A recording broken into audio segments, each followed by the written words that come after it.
So I want to introduce my good friend, Sensei Sean Tetsudo Murphy. Sean is a transmitted Zen teacher in the lineage of Shishin Roshi and Maizumi Roshi, and lives and teaches in Taos, New Mexico, one of the most beautiful places in the West, and teaches at the University of Northern New Mexico, Oh, if I recall, and teaches writing, off to the side or privately as well, and is a meditation instructor teacher as well through a well-established program. it's So University of New we, Mexico. Yeah. A meditation for credit. How's that? How's that for a changed world? that works. That works. That works. Yeah. So let's go ahead and jump in. And uh, I've got a question. I was looking at something that you wrote, and you were talking about as a writer, the editor, Mm. and I'm really fascinated with this idea and what you will say about this. For me, there's almost like three sections or three different phases when I'm writing something. One is I want that guy out of the house, out of my life, down in town getting drunk. I don't want Yeah. him anywhere near me, The and I'm editor. and I'm Yeah. just gonna, I'm just whatever comes up, it's going on the paper. Mm. Uh, and then and then there's a bit of a refining piece in the middle, and I may call him on the phone Right, right, right. or have him stop by for a cup of coffee. Yeah, yeah. And then, but for me, 90% of that stuff gets thrown away, Hmm. and then some of it makes it to the end, and I really want him or her there then. Yeah, yeah, So I yeah. don't know if that resonates at all or what you Oh, what yeah, yeah. It's interesting because my first novel took me 12 years to write, and I started it the year I turned 30, which was the same year that I started formal Zen practice. So the I'd been writing before then, certainly, but my first attempt to construct a full length novel was just right in tandem with my Zen practice, uh, and I was so driven both in Zen practice and in my writing that I remember well. I reached kind of my around age 33 or something, and I'd been for a few years just taking odd jobs and then taking time off to write and then going back and getting another job, and then you know one of the reasons it took 12 years to write that book is just managing my time between things. Then I also took a degree at Naropa Institute during that period. But before I was at Naropa, there was this period where I was in my early 30s and I didn't have any noticeable career direction to anyone from the outside. And the kind of slack you get cut in your 20s starts to wear off. And I just remember that negative editor voice swarming in on me when I, at a certain point, when I was just trying to, I was pulled back from society, holed up somewhere, and trying to work on this book, and it was just all mixed up with where somebody's supposed to be at that stage of life, and the parents start to get worried about you. Are you ever going to finish?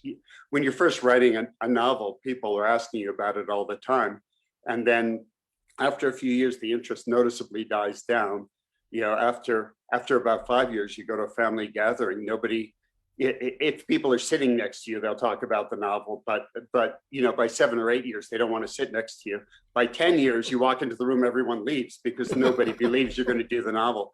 And that critical mind was just all mixed up with a lot of negative thinking, like you'll never finish this thing, you don't have what it takes, you're not as good as so and so, you'll never make any money at this. Well, that part was true, but um, but it's so interesting because my wife Tanya and I teach writing workshops all the time now, and I've just come to realize, for instance, that great set behind you with all those books.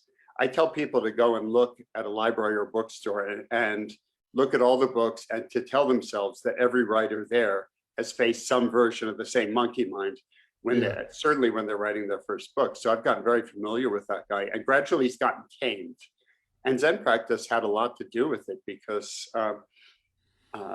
for a while there in my 30s, it was a struggle. And I really took on that kind of, I mean, the editor is just so loud that it wants to dominate the whole proceedings. And like you say, you need that beginning part where the editor's not involved, so you can just spill on the page. And then you need the editor to come in and help. But it's as though the creative mind and the critical editorial mind, they need to go to marriage counseling together. It's like they're in a difficult marriage, and the critical mind's the overbearing husband. But if they're successful in counseling, eventually they can learn to work together. And that's the editor you need to actually finish something, to actually.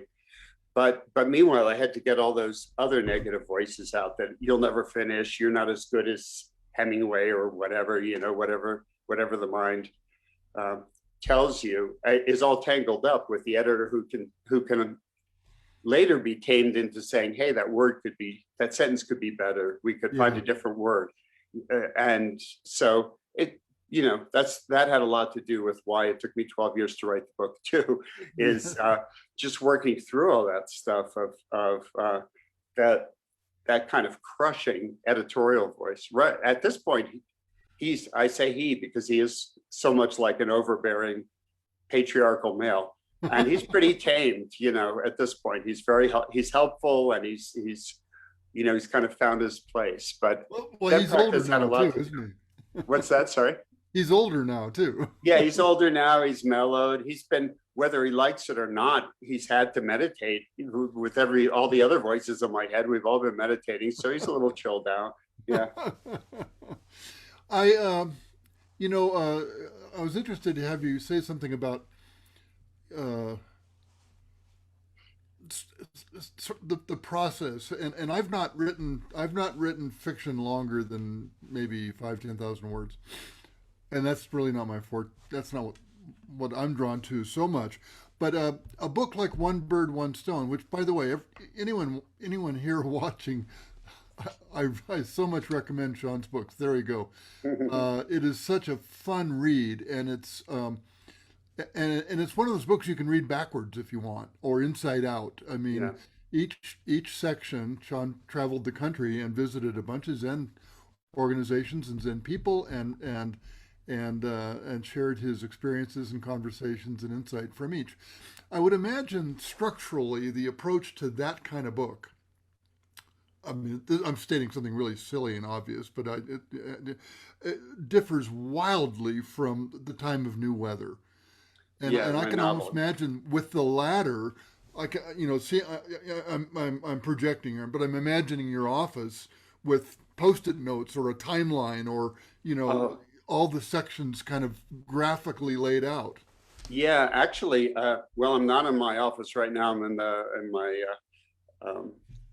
multi-use room, which also doubles as my video room. But yes, I have a whole of my sliding doors on my closet are covered top to bottom with Post-it notes for my current novel. But yeah, One Bird, One Stone, which is the original idea, was that it would be a collection of Western Zen stories, similar to the various story collections that a lot of people know. Paul Reps and Nyogen Sensaki's book, Zen Flesh, Zen Bones, which was one of the early, I'm sure it's on your shelf somewhere. It was one of the early books we all read back in the 60s or 70s. Was one of the few books on Zen available. It's a collection of stories, and the original idea for the book was that. But the funny thing about that book was, so part of what I was doing was collecting people's stories. But then when you go and you talk to someone, and they're somewhat on the spot to come up with little nifty nuggets to put in the book, that's not always what happens. We'd almost always have an interesting conversation, but they didn't always give me what I thought I was going to get. And so pretty soon I realized that there's 108 pithy stories in that book, but there's also much longer encounters and interviews and people who didn't feel like coming up with nifty stories, but we had a long, interesting conversation when I spoke to them. So my original concept for the book fell apart right away. this happens all the time. And I had these personal experiences, which are some of my favorite part of the book, that I needed to write up. And those, sometimes it was a long encounter that ended with, in the case of somebody like Koben Roshi, where we had, I don't know, the encounter goes on for 5, 6, 7 pages. And then at the end, he says he doesn't want to do an interview with me, but the story's already done because there's this whole encounter that comes first. So my original concept for the book kind of fell apart. And then that year I was teaching with Natalie Goldberg for 3 or 4 months out of that year that I was supposed to deliver the book. And so the personal sections of that book were all written in 10-minute writing practices, free writing. Those of you who know Natalie's work, know that she's a big exponent of that free writing. You take 10 minutes or 15 minutes, you start with a prompt, and you just let it flow. And the creative mind outruns the critical mind, because the critical mind in the marriage, the creative mind does yoga, stays in shape. The critical mind just sits in his lazy boy eating peanuts and watching sports. So if you get the creative mind out running in front, the critical mind tries to follow but quickly falls behind if you keep your hand moving. So I wrote most of the personal parts of this book in 10-minute bursts while I was actually teaching with Natalie. We'd say 10 minutes writing and give a prompt to this group of 50 or 60 people. And that would be my 10 minutes to write also. And then if I hadn't got to the end of the section after the 10 or 15 minutes, then I'd start where I left off. And the funny thing was that I did go back and revise those a lot, but the shape of the way those stories came out, they might be 5 or 6 or 8 free writes strung together. Yeah. That encounter with Koben Roshi, for instance, is fairly long. But in every case, I think it kept the shape, came out right. And then I had to go back and fix up little things. So that method you described, I think 90% of it needs to be free of the critical mind or something at the beginning, or you just can't get that flow going. And but also by the time I met Natalie and started teaching with her, I'd already come to, through different means, a very similar ability to put the creative, let the creative mind free and put the critical mind on hold. And that came through Zen practice, a simple practice we have of sitting, being with the breath, or later techniques, but it starts with the breath. And then especially the way Daido Roshi taught, which he was my major early teacher, John Daido Luri, the way he taught was, when thoughts intrude, you see the thought, and then you just return to the breath. So that seeing the thought, it's different from just shoving thoughts away.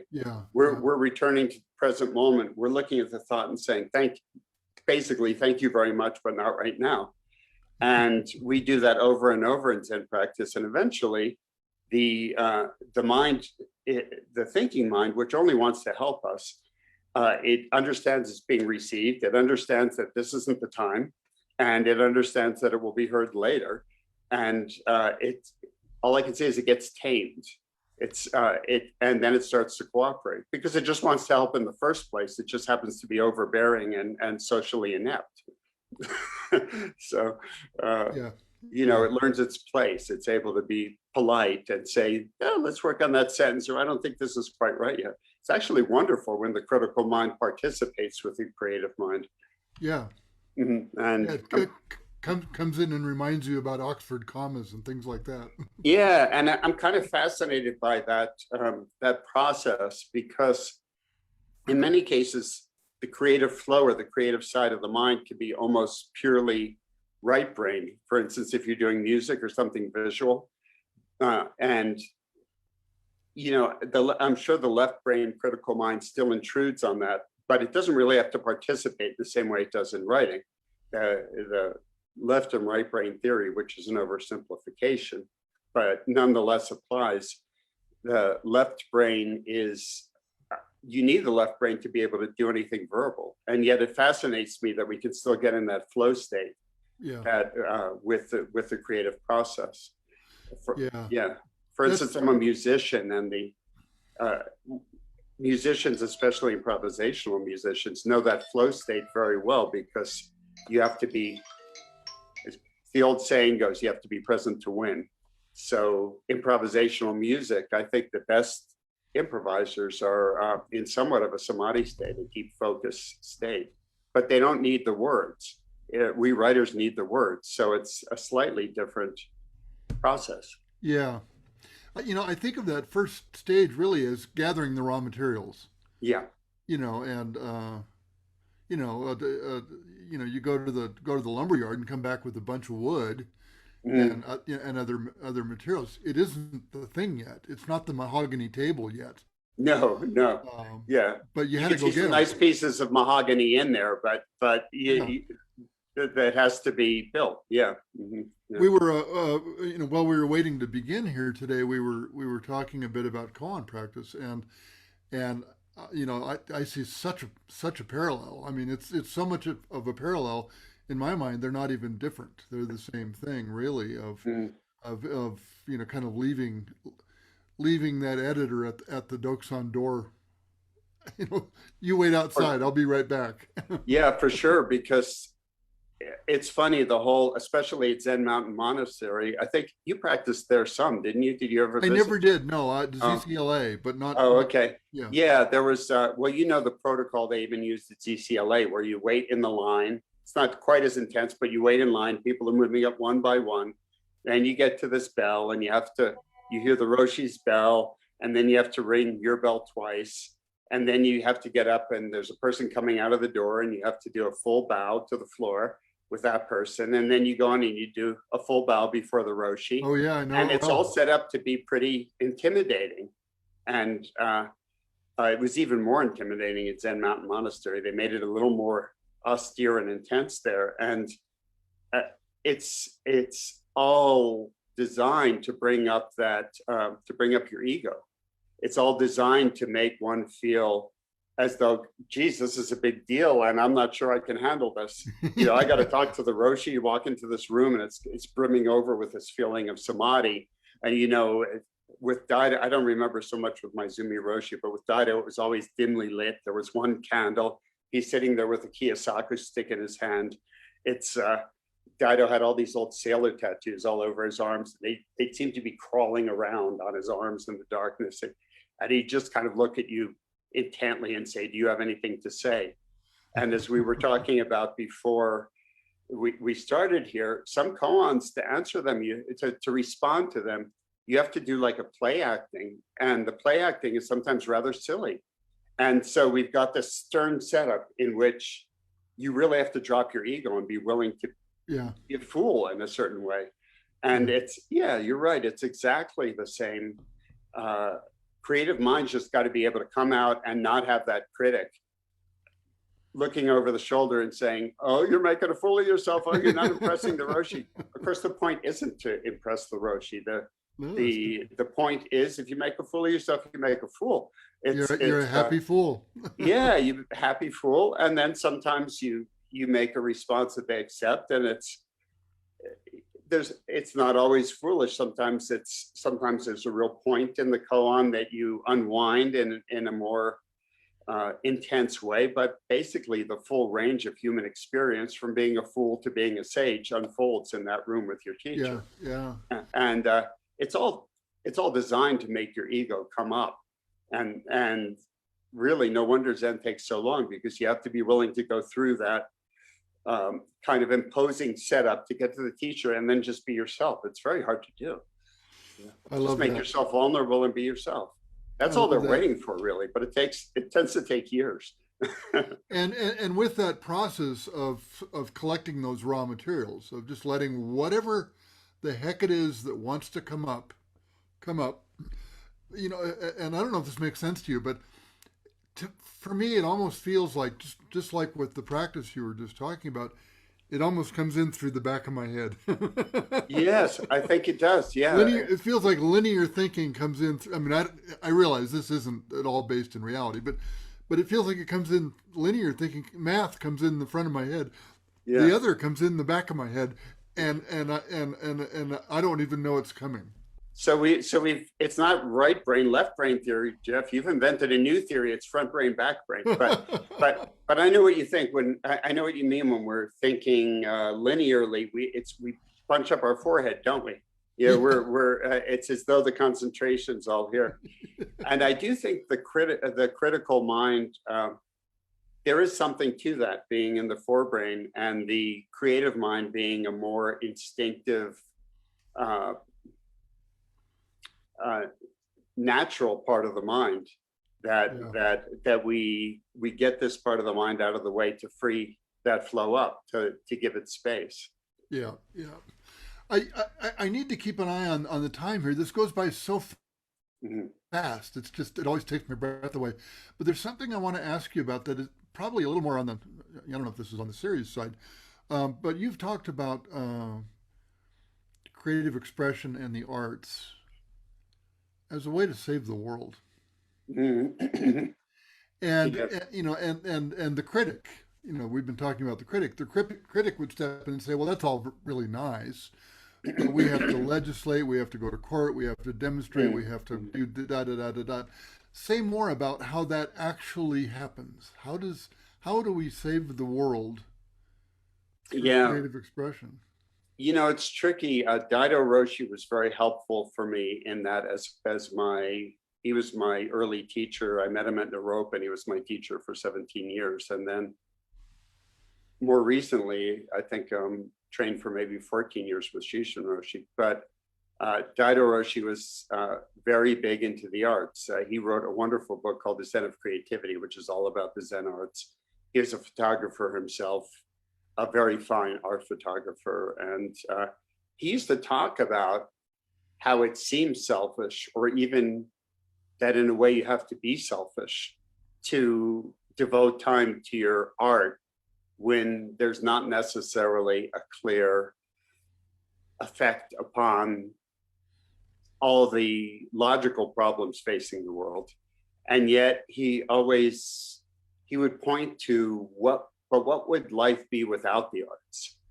And he would always talk to the healing aspect of the arts, and how it it has a lot to do with what keeps us inspired and makes life worth living. And if we fall into, imagine the world without music or art, or geez, even television, and films, and um, life would be a lot more grim. I think we'd have a much harder time keeping our spirits up. Of course, I'm interested in how the arts and creativity connect with consciousness and awareness, and growing human consciousness is what we need now. And it may not be a linear connection that we make, but think of how Picasso changed the way we see things, Yeah. for instance. And we have no way of evaluating what effect that had on our consciousness. I look back at some of those artists, Monet, for instance, who also changed the way that we see things. Hmm. And he lived, both of those, many artists lived through the German invasion of part of France. And during World War I, Monet, for instance, had to flee I don't know how you say, Giverny, his home. Hmm. And the soldiers occupied his house, used it as a bunker. And they took his canvases and used them to wipe as doormats to wipe the mud off their feet. And he just kept painting through that elsewhere. Picasso kept painting through the Nazi occupation. And that was their business, to change the way we saw the world. Or Django Reinhardt, who was a gypsy, Yeah. played jazz all through the Nazi occupation, and they were killing gypsies, but he was protected because the Nazis liked his music. Can you imagine the situation he's in, having to play for them? But Oh, he yeah. changed the way we hear, and so that kind of creative expression to solve these problems we have in the world, it requires creativity, and that's what we also often see lacking in our leaders. They won't get out of the box. We're, especially in the United States right now, we're all stuck in this box where people just keep knocking their heads together, And creativity shows us how to step out of the box, think out of the box, often in ways that we can't quantify, ineffable ways. But culture changes and it becomes more open. That's a lot of what happens. The arts or music or those things, they get our minds out of the box. Of course, I combine it with meditation, and I teach my Sage Institute is about training meditation leaders. So that's a more direct, creative way of contributing to the growth of human consciousness, because meditation's the best way we have to grow it. It's the technique we have, meditation, mindfulness. Yeah, Yeah. We're talking about these two characters, and they're not literally characters, but the critic, and then this other character that is comfortable with things coming in through the back of one's head. And in the context of peacemaking, I don't know if this is too big of a statement or not, but I have this feeling or this instinct that making peace is literally not possible if you're just using the critic, because I don't know that making peace is necessarily so logical or rational. Revenge and protection and security, those are logical. Those are logical things. But what comes in through the back of your head is is related to your heart, and we have to have that to make peace, I think. I remember speaking to some years ago, I think after my novel The Time of New Weather came out, and I walked across the country in 1986 with a group called the Great Peace March for Nuclear Disarmament, and that was a cross-country demonstration on foot of 600, a core of 600 activists with many others coming and going.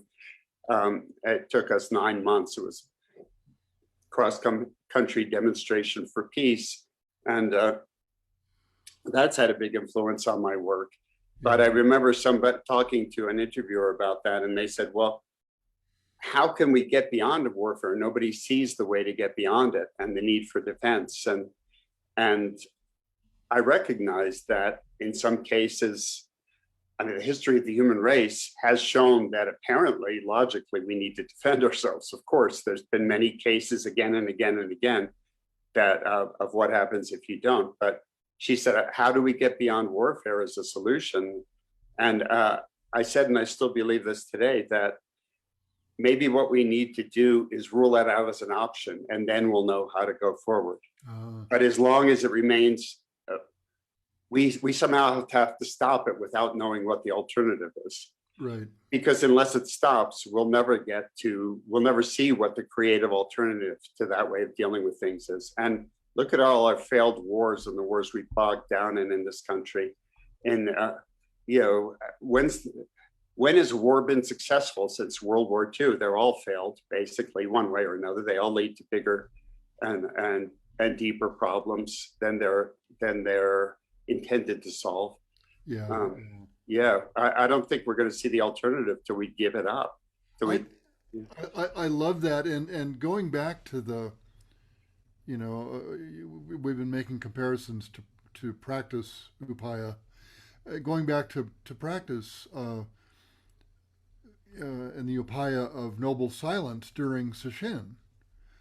One might say, well, if I'm quiet for a week, how do I know what's going to happen? Try it, and let's just see what happens. And it's kind of that's what I was reminded of when you were talking about that. Let's take away this one thing that we habitually do, and then see what comes in through the back of our head. Yes, I couldn't agree more. I think activists tend to burn out. Activists sometimes get lost in anger and end up spreading conflict. All these things can be addressed by the inward look, or the back of the head look, as you've been saying it, that we get from Zen practice. And it's so restorative. Yeah, we need activists who will work their whole lifetimes. We don't need people who work intensely for a year and then burn up and leave. We need people who've got the stamina, and practice is a great tool for that. That's wonderful. Well, we have overstayed our time here, but I don't want to let you get away, Sean, without you just giving us, and we can't put it in chat because everybody can't see this where we are Mm, in cyberspace. But if you can, your the URL for Sage, if you'd like to share, or anything else where people can sure, contact you. sure. My writing website is murphyzen.com. That's pretty easy to remember if you remember my name, murphyzen.com. And the Sage Institute is Sage Taos. I live in Taos.com.